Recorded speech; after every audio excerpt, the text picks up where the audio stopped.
The morning breaks slowly over a forgotten village, where mist hangs like an old secret above the cracked roofs and crooked fences. Inside one of the smallest houses, a weak beam of sunlight filters through torn curtains, landing on a frail figure sitting beside a half-burned lantern. Noha, a woman of 70, wrapped in a faded shawl the color of ash, sits motionless on a wooden chair that creaks beneath her weight. Her eyes, gray and tired, wander across the room as if searching for someone she once knew but can never call again. Around her, the world is still, only the ticking of an old clock and the soft breath of wind through a broken window keep her company. The walls are lined with memories, a crooked frame with a blurred photograph, a small pair of baby shoes darkened by dust, a blanket folded neatly at the edge of her bed, its once white threads now yellowed with time. Every corner of the room whispers of life that once filled it, laughter, lullabies, the sound of tiny hands clapping, but those sounds have long faded, leaving behind echoes that only she can hear. She rises slowly, each step measured and fragile, and moves toward the cradle that stands in the shadow. It is an old wooden thing, its paint chipped, its joints loose, yet she touches it with a gentleness that could melt stone. Her fingers trace the edges as if the wood still remembers the warmth of a child. "You were so small," she whispers, her voice trembling between guilt and tenderness.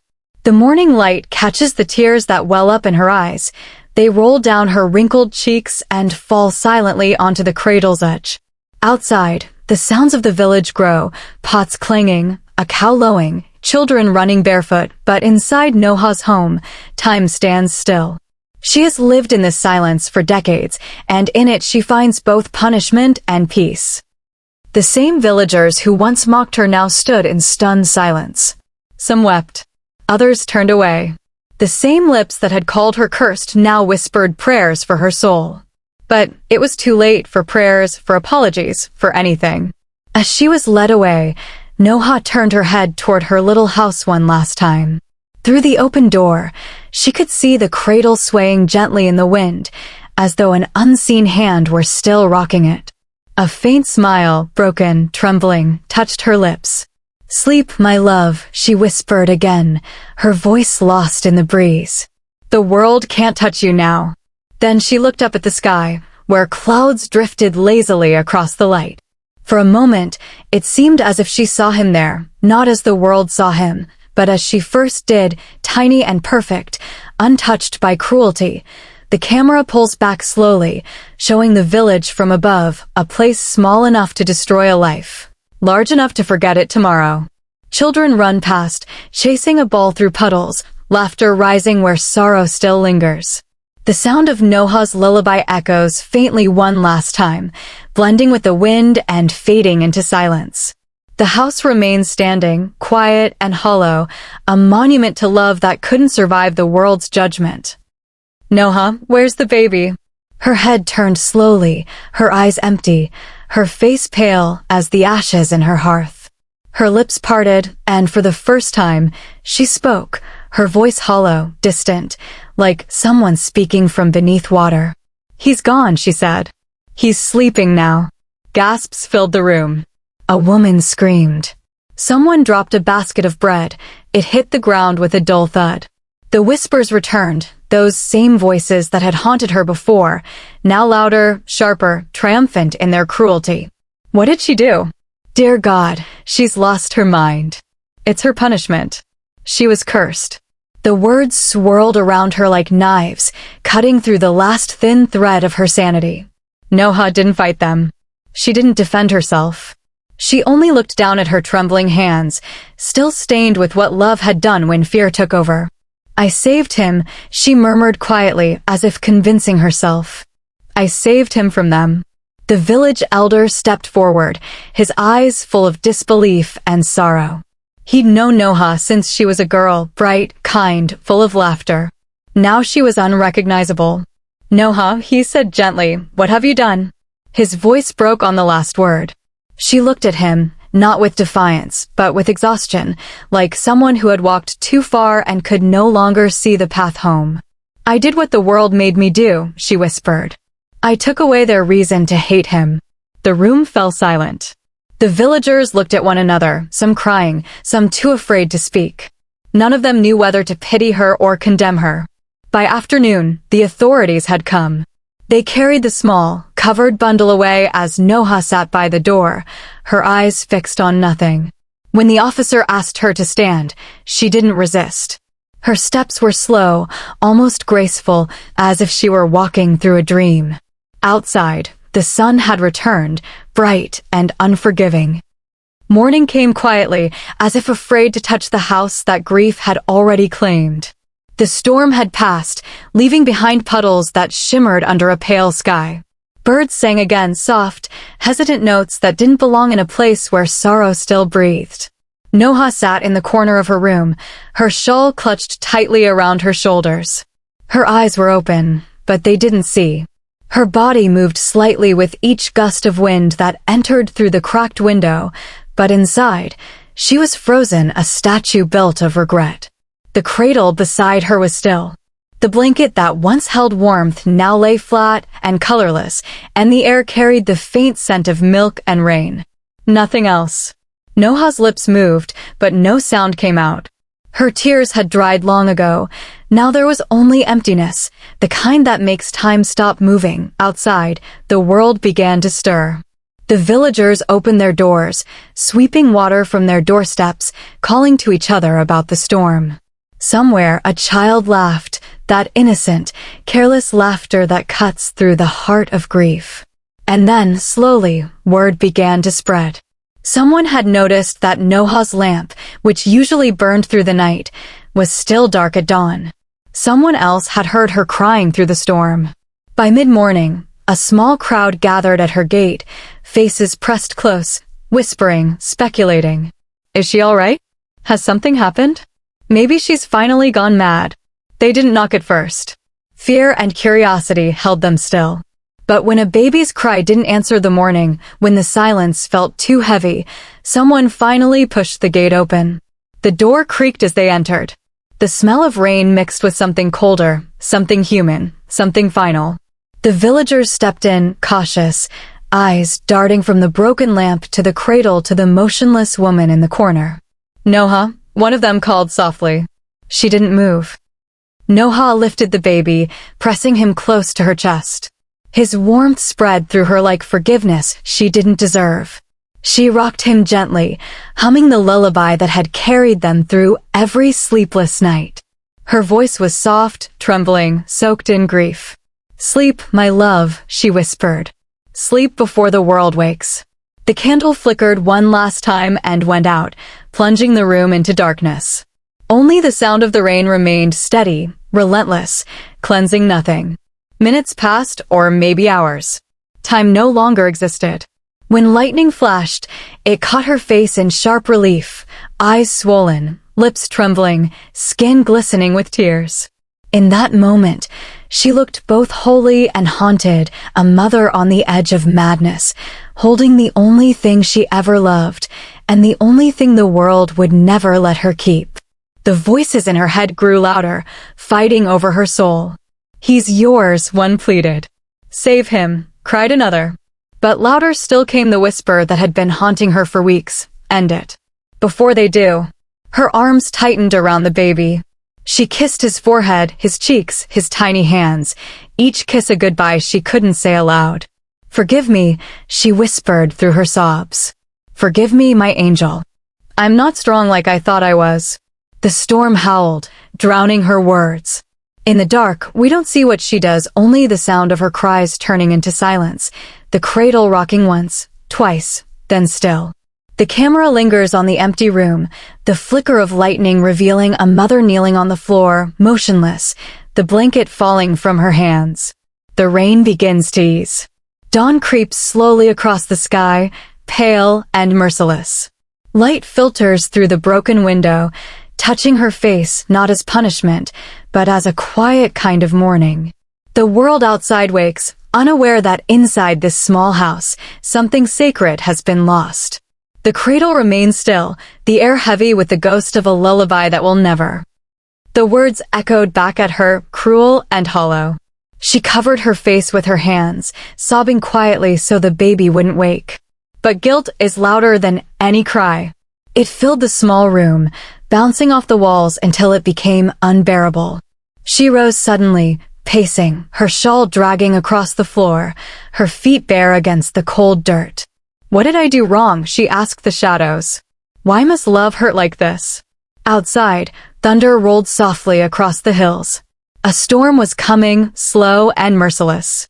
The air trembled as if the world itself knew what her heart was about to do.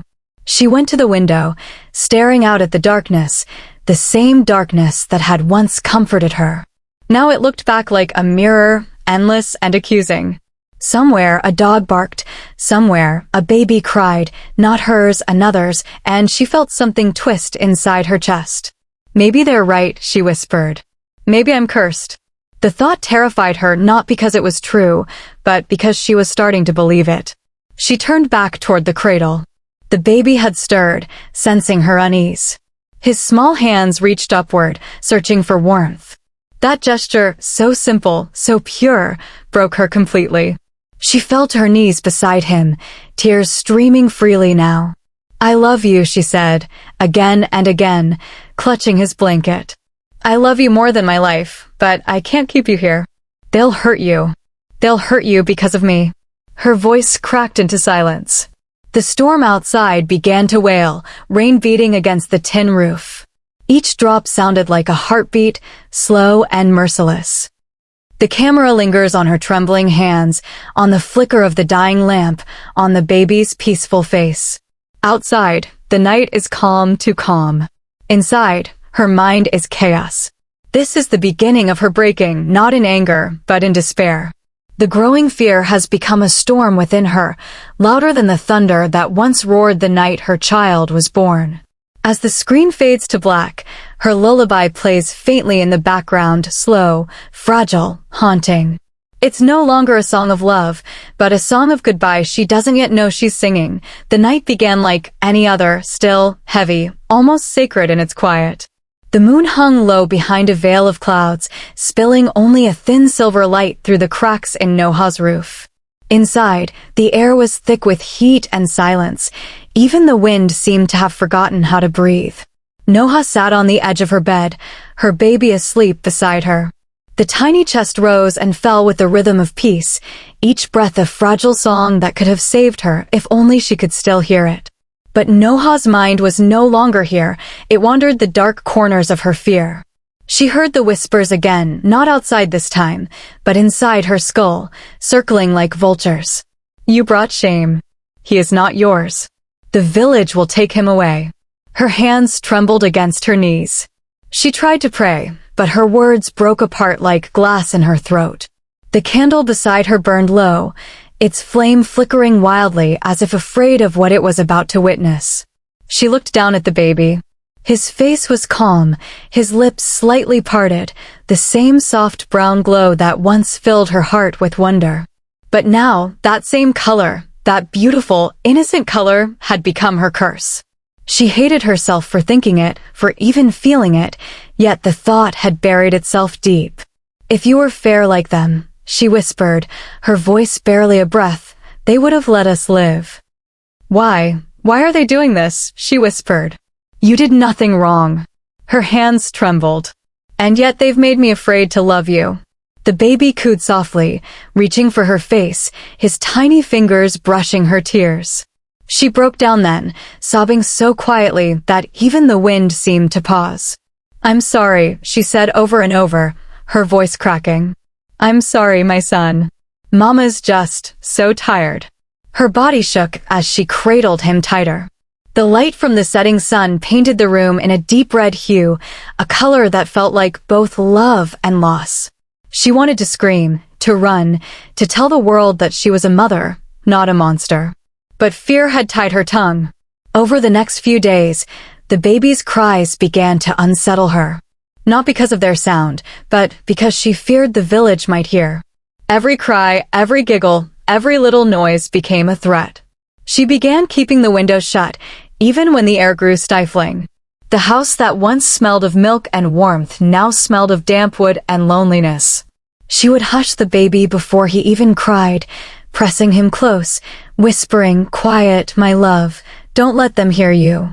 Don't give them another reason. She no longer noticed how tightly she held him, how desperate her touch had become, and then came the night when she heard footsteps outside. Voices murmuring faint but clear. Maybe we should go see him. No, leave it. That child isn't right. God forgive her. The voices drifted away, but Noha's heart didn't calm. Her breath came fast, shallow. She turned toward the cradle where her baby slept, his face calm, his lips slightly open. They'll never stop, she whispered. They'll never let us live. Her eyes darkened with exhaustion, her voice shaking with something between love and terror. If I could only make it all quiet, just quiet. She walked home that day under the burning sun, her baby pressed against her chest. Sweat and tears blurred together, but she didn't wipe them away. Her legs shook, her heart pounded, every step echoed like a question she couldn't answer. Why did it matter? Why did color decide worth? But she knew the truth, not everyone was born cruel, some were simply afraid to be kind. And fear was louder than love. At night, sleep refused to come. She'd lie awake, staring at the roof, listening to the baby's gentle breathing beside her. Sometimes, in the dark, her mind played tricks. She'd see shadows moving near the cradle, hear faint whispers calling her name. Once, she thought she saw her husband's face in the corner, cold, disappointed, his eyes full of judgment. You've shamed us, she imagined him saying. You've ruined everything. She buried her face in her hands, shaking her head, whispering, No, I didn't. I didn't. But deep down, she was no longer sure. Each day, her heart built a wall around itself, not to keep others out, but to keep her own love from escaping, because love hurt too much now. One evening, as the sun dipped below the hills, turning the sky red and gold, Noha sat by the window holding her baby. His small fingers wrapped around hers, warm and trusting. He smiled, a pure, innocent smile that could have melted any heart. For a brief moment, she smiled too, tears shining in her eyes. But then, from outside, a group of women walked past, their voices sharp as glass. Have you seen him? One said, laughing cruelly. Looks nothing like his father. Another replied, I heard the man left her for good. Can you blame him? Their words carried easily through the thin walls, stabbing into the silence like knives. Noha froze. Her smile faded. She looked down at her baby, and for the first time, something in her expression changed, not hatred, not disgust, but confusion, a painful kind of rejection she didn't want to feel. Why are they doing this? She wanted to reach out, to hold him close and whisper that he was beautiful, but the noise in her head grew louder. They will never accept him. They will never accept you. Days stretched into weeks, and Noha found herself changing. She used to sing to him while cooking, used to smile when he reached for her finger. But now her voice broke before the first line of every lullaby. The songs caught in her throat, as if her guilt was choking her from the inside. When she carried him outside, wrapped in cloth, she avoided everyone's eyes, afraid that a single glance could uncover her shame. Even the birds seemed to quiet when she passed. Once, a little girl pointed at her baby and asked her mother, Why is that baby's face so dark? The mother had pulled the girl away quickly, whispering something Noha couldn't hear. But she didn't need to, she already knew what was said. That night, she didn't light her lamp. She sat in darkness, rocking him gently, her tears falling onto his tiny hands. You didn't choose this, she whispered. You didn't ask for any of this. Her voice trembled with love, but beneath it hid a quiet terror that was growing stronger each day. The whispers outside had begun to change her house, too. No one came anymore. The midwife stopped visiting, her relatives had turned away. Even the shopkeeper hesitated when handing her bread. You should leave, Noha, someone told her in the market one morning, not out of cruelty but pity. People won't forget this. Not here. Each night she prayed for strength, but each morning she woke weaker than before. By the end of the week, the whispers had turned into open scorn. Women laughed when she passed. Men muttered words she couldn't bear to hear. One evening, she overheard someone say, that child should never have been born. The words struck her like a blade. She turned away, trembling, clutching the baby so tightly he began to cry. She hushed him, whispering through tears, "It's all right, my son. Mama's here. Mama's here." But the truth was, she wasn't sure if she was. She could feel parts of herself fading, swallowed by the poison of their words. As the scene fades, we see Noha standing alone under a dim oil lamp, rocking her baby in her arms. Outside, laughter echoes faintly, cruel, careless, endless. Her eyes stare into the darkness beyond the window, and in them burns a fear that love alone might not be enough to save her child. The cradle creaks softly, the wind whispers through the cracks, and for the first time, Noha wonders if silence is kinder than the truth. Night after night, Noha sat beside her baby, the flicker of a dying oil lamp painting golden shadows across her tired face. The air inside her small house was heavy, not with silence, but with the echoes of the world outside. Every word the villagers had whispered now lived inside her, whispering again and again, even when the night was still. "It's not his child, she's lying. It's a sin." The voices looped endlessly in her mind like a cruel lullaby. Sometimes, when she closed her eyes, she could almost hear laughter, sharp, mocking, circling her like ghosts. She'd open her eyes in a panic and see only her baby, lying quietly in his cradle, breathing softly. His skin glowed deep brown in the lamplight, smooth, innocent, perfect. And yet, each time she looked, her heart clenched tighter, trapped between love and a fear she didn't understand. When she returned home, her mother-in-law was waiting, a stern old woman with eyes sharp as knives. "What have you done, Noha?" she demanded. "Do you think we are blind? Do you think the village doesn't talk?" Noha fell to her knees, crying, "I swear, he is my husband's son. I swear by God." But her mother-in-law turned away, disgust in her voice. "No one will believe you. Shame doesn't wash away, Noha." That night, she left the house, slamming the door behind her, leaving Noha alone with the echo of those words. The baby began to cry, sensing the tension that filled the air. Noha rocked him desperately, whispering, "Hush, my love, hush." But even in the gentle rhythm of her lullaby, her voice shook with fear. As the days turned into weeks, isolation became her only companion. Friends stopped visiting. Doors that once opened for her now closed in her face. When she walked by, conversations ended mid-sentence. Some women spat behind her, others made signs of protection as if she carried a curse. The midwife who had helped her give birth refused to look her in the eye. "I can't visit you anymore," she said one evening, voice low. "People talk. They say you've brought sin into your home." The words tore through Noha's heart. That night, she sat in the darkness, the baby asleep beside her, and stared into the empty space in front of her. "Sin," she whispered bitterly. "Is love a sin? Is a child's skin a curse?" The moonlight fell across her face, pale and cold. The baby stirred in his sleep, letting out a soft whimper. Noha bent down and kissed his forehead. "They hate you for what you are," she murmured, "but I will never let them hurt you." Yet, even as she said it, her chest tightened, because deep down, she was already breaking. The whispers had begun to plant seeds of shame inside her, twisting her thoughts, making her question her own heart. She wondered if she had done something wrong, if God was punishing her. Morning came quietly, carrying the scent of wet earth and the sound of roosters crowing across the valley. The storm had ended, but in its place rose another kind, softer, colder, and far more dangerous. Whispers. Outside Noha's small house, the narrow lanes of the village buzzed with the murmur of curious tongues. Women fetching water paused mid-step, lowering their voices as they passed. "Did you hear?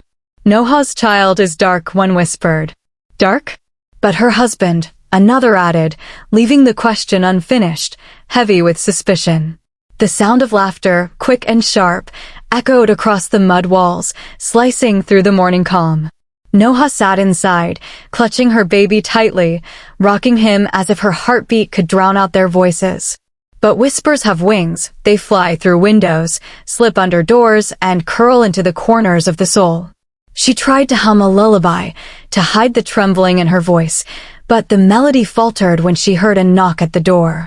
It was Amina, her neighbor, kind once, now curious like the rest. Amina stepped inside, eyes darting immediately toward the cradle. "He's beautiful," she said politely, but her gaze lingered too long, studying the baby's skin. "He looks different." Noha forced a smile. "He has his father's eyes," she said quickly, though even she didn't believe it. Amina nodded, half-hearted, and soon excused herself. As she left, Noha saw her lean toward another woman outside and whisper something that made them both glance back with knowing eyes. Noha's throat tightened. She wanted to scream that her child was innocent, that color meant nothing, but words felt useless in a world that listened only to gossip, never to truth. By dawn, the storm had quieted. The world was wet and new, yet inside that small house, something heavy lingered, a shadow that even the morning sun couldn't chase away. Noha's eyes were open, wide and haunted. Her baby slept beside her, unaware of the invisible war that had already begun, the war between love and shame, between a mother's heart and the world's cruel tongue. As the first rays of light touched the cradle, Noha whispered to herself, "Please, God, don't let them see him." But deep inside, she already knew they would see, they would talk, and they would never let her forget. "He'll think," her words broke into sobs. The midwife looked at her sadly.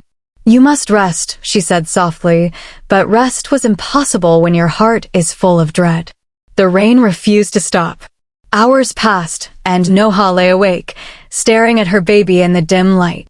He was quiet now, his tiny chest rising and falling gently, his lips forming a faint smile in his sleep. He looked peaceful, untouched by the cruelty of the world he had just entered. Noha brushed her fingers through his soft black curls and whispered, "You're beautiful, you really are." But even as she said it, her voice cracked with doubt. She could already hear the laughter, the rumors, the insults that tomorrow would bring. Her mind painted scenes she could not bear, neighbors pointing fingers, women whispering behind her back, men shaking their heads with contempt. "He doesn't look like them," she thought bitterly. "They won't understand. They'll never understand." The lamp flickered one last time before going out, leaving only the faint glow of lightning through the window. In the darkness, Noha's face was streaked with tears. She kissed her child's forehead and held him close, his warmth filling the hollow space in her heart. "I will protect you," she promised in a trembling whisper. And no matter what they say. But outside, the storm raged on as if the sky itself doubted her words. For every promise she made, a louder thunder answered, warning of what was to come.